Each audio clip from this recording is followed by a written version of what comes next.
Yaitu Erick Thohir merespon pilot Garuda pose 3 jari bareng Mahfud MD, kan bukan ASN.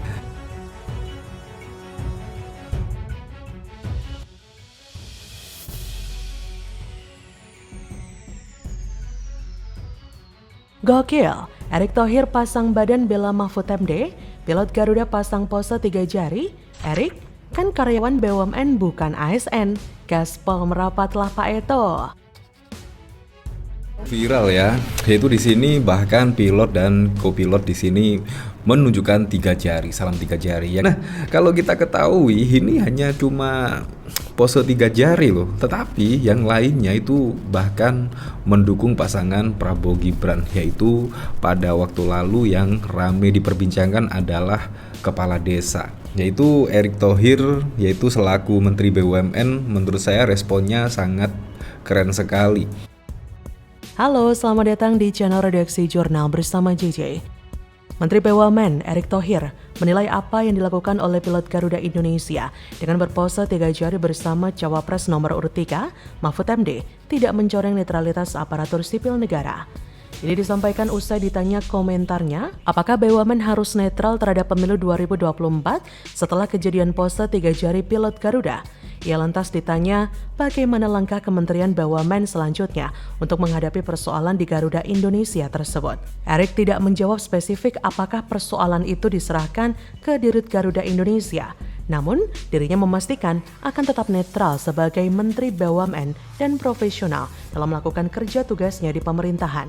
Lebih jauh, Erick memastikan kerja-kerja BUMN tetap berupaya maksimal meski saat ini adalah tahun politik. Sebelumnya diberitakan pose 3 jari itu diunggah di akun Instagram Mahfud MD pada Kamis 16 November. Dalam postingan Mahfud MD, diketahui nama kedua pilot tersebut adalah Kapten Widiatno sebagai pilot dan Dirga sebagai co-pilot. Direktur Utama Garuda Indonesia Irfan Setiaputra mengatakan kejadian tersebut menjadi perhatian perusahaan sebab seharusnya karyawan Garuda sebagai salah satu maskapai BUMN dapat menjaga netralitas di masa pemilu seperti saat ini. Disinilah respon Erick Thohir sangat mengejutkan, seperti ada upaya pembelaan terhadap pasangan Capres dan Cawapres. Apakah mungkin ini sebagai bentuk dukungan dan pembelaan Erick kepada Ganjar Mahfud?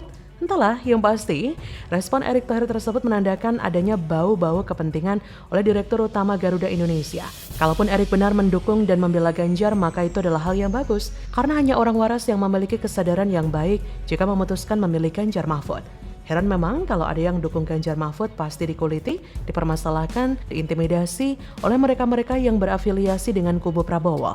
Sampai mereka sendiri tidak sadar bahwa Presiden sendiri juga melanggar konstitusi dan tidak netral dengan mendukung putra mahkota Indonesia. Bukan hanya itu saja, bahkan Mahfud MD dilaporkan ke Bawaslu oleh Aliansi Pengawas Pemilu. Awaslu diwakili Mualimin karena terbukti foto bersama pilot Garuda berpose 3 jari. Hal ini menunjukkan tidak terlepas seseorang yang memahami hukum ataupun orang biasa, tetap sama saja ketika terjebak di tengah situasi serupa. Mahfud sendiri bersikap santai ketika dikonfirmasi wartawan saat melakukan perjalanan ke kampungnya di Madura pasca berpantun di KPU lalu dilaporkan ke Bawaslu. Seakan-akan situasi tak menyenangkan tersebut sebagai drama yang tidak perlu diributkan. Menarik juga ya, banyak kasus kejadian mirip kampanye yang berlangsung sebelum jadwalnya. Namun Bawaslu tidak berkutik melakukan pemeriksaan karena alasan kewenangan yang terbatas tersebut. Sebagai ilustrasi, bukankah selama ini sering kita jumpai kegiatan Capres Anies bersama Nasdem bersafari ke banyak tempat di Indonesia sebelum masa kampanye dimulai? Jika bukan untuk kegiatan kampanye, alasan apa lagi sih untuk melakukan perjalanan dan mengumpulkan massa di tempat terkonsentrasi seperti itu? Sulit dihindari oleh sosok-sosok publik untuk menghadapi sorotan orang, khususnya terkait kegiatan mereka di tempat umum. Maka kita seharusnya mengetahui batasan-batasan kegiatan mereka. Apakah sudah digolongkan pelanggaran dalam kapasitas sebagai kontestan, ataukah hanya berupa aspek selain pelanggaran?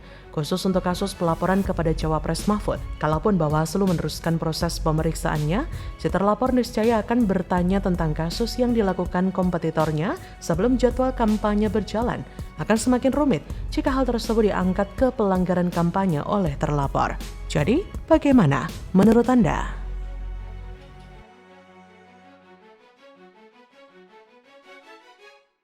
Tapi Anda harus ralat, Nana.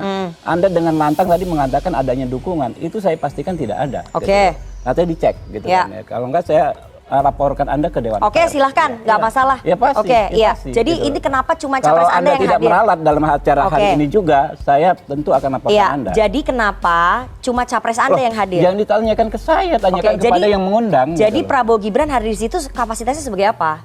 Saya nggak ngerti kan. Serem. Amarah kubu Prabowo tak terkontrol, ancam dan intimidasi laporkan host CNN Indonesia ke Dewan Pers. Bukti kalau panik dukungan Kades melanggar.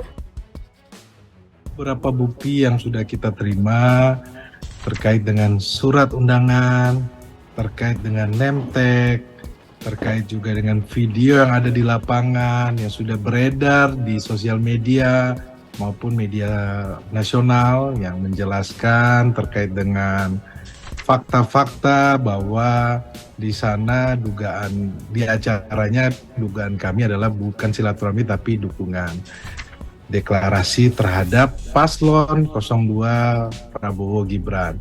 Kita sudah melihat bukti-bukti tersebut dan ini kita sedang inventarisir. Tentunya dugaan ini akan kita laporkan. Halo, selamat datang di channel Redaksi Jurnal bersama JJ. Politisi Partai Gerindra, Habibur Rahman, menebarkan politik ketakutan yang mengancam melaporkan presenter host televisi CNN Indonesia ke Dewan Pers. Ancaman itu disampaikannya dalam sebuah dialog di televisi bersama dengan tim hukum dari tim pemenangan TPN Ganjar Mahfud, Roni Talapesi. Potongan video diskusi dengan nada ancaman itu beredar luas di media sosial TikTok, X atau Twitter, dan tersebar di berbagai grup WhatsApp, sebagaimana dilihat pada Selasa 21 November 2023. Presenter CNN Indonesia menanyakan acara deklarasi dukungan perangkat desa seluruh Indonesia kepada pasangan Capres-Cawapres Prabowo Gibran Senin 20 November. Mendengar pernyataan itu, Habibur Rahman membantah. Menurutnya, tidak ada deklarasi dukungan Prabowo Gibran. Mereka datang ke acara itu karena diundang untuk mendengar aspirasi yang disampaikan para perangkat desa. Habibur Rahman pun mengancam host CNN Indonesia untuk mencabut pernyataannya. Bila tidak, dia akan melaporkannya ke Dewan Pers. Namun saat didesak, apa aspirasi yang diserap Prabowo Gibran di acara itu, Habibur Rahman pun mengaku tidak tahu. Sempat menjawab tidak tahu apa aspirasi yang diterima Prabowo Gibran, Habibur Rahman kemudian menjelaskan bahwa banyak aspirasi yang didapat dari para perangkat desa dalam acara tersebut, termasuk bagaimana membangun desa ke depan. Bukannya gentar, host CNN justru mempersilahkan Habibur Rahman untuk melaporkannya. Melihat hal ini membuktikan bahwa kubu Gerindra dalam hal ini Prabowo memang sering melakukan intimidasi verbal kepada pihak yang memojokkan kubunya. Padahal yang diungkapkan adalah hal yang benar dan bisa jadi ini merupakan salah satu upaya yang dilakukan oleh kubu Prabowo di berbagai daerah bahwa jika ada pihak yang mengganggu elektabilitas Prabowo Gibran maka harus diberantas. Padahal jika melihat bantahan Habibur Rahman itu semua jelas bohongnya.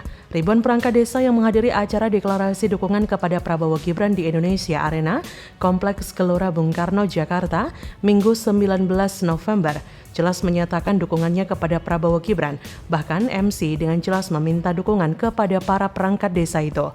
Ribuan perangkat desa tersebut tergabung dalam kelompok Desa Bersatu. Dalam undangan disebutkan juga bahwa Desa Bersatu terdiri dari Asosiasi Pemerintah Desa Seluruh Indonesia (APDESI) yang merupakan organisasi kepala desa aktif dan DPN PPDI Dewan Pimpinan Nasional Persatuan Perangkat Desa Indonesia. Kemudian ada juga APEDNAS Asosiasi Badan Permusyawaratan Desa Nasional, DPP Aksi Asosiasi Kepala Desa Indonesia, juga Kompak Desi Komunitas Purna Bakti Kepala Desa Seluruh Indonesia. Melihat hal ini sudah cukup menunjukkan fakta di lapangan dan omongan di studio televisi bahwa memang ada upaya melakukan pelanggaran, juga melakukan kecurangan, intimidasi untuk memenangkan Prabowo Gibran. Kita melihat pelanggaran-pelanggaran pemilu semakin menjadi dan nyaris menjadi pertunjukan yang dapat disaksikan secara terang benderang oleh masyarakat. Paradoksnya semakin nyata pelanggaran tersebut, semakin terang-terangan pula perilaku pejabat peserta pemilu dan kelompok tertentu dalam melanggar aturan yang ada. Bahkan terlihat adanya kesan bahwa pelanggaran tersebut tidak hanya dilakukan secara ugal-ugalan tapi juga dengan sengaja. Pelanggaran ini akan terus berulang dan hanya akan berpindah tempat. Sebuah contoh konkret yaitu tadi, kegiatan pelanggaran pemilu seperti acara deklarasi dukungan perangkat desa yang dihadiri oleh Gibran. Meskipun seakan menjadi pelanggaran yang jelas, namun para pelaku tahu betul bahwa Bawaslu tidak mampu atau bahkan tidak bersedia untuk melakukan tindakan tegas terhadap pelanggaran tersebut. Oleh karena itu bukan suatu kejutan jika pelanggaran semakin meluas dan hanya akan bergeser lokasi pelaksanaannya. Bagaimana menurut Anda?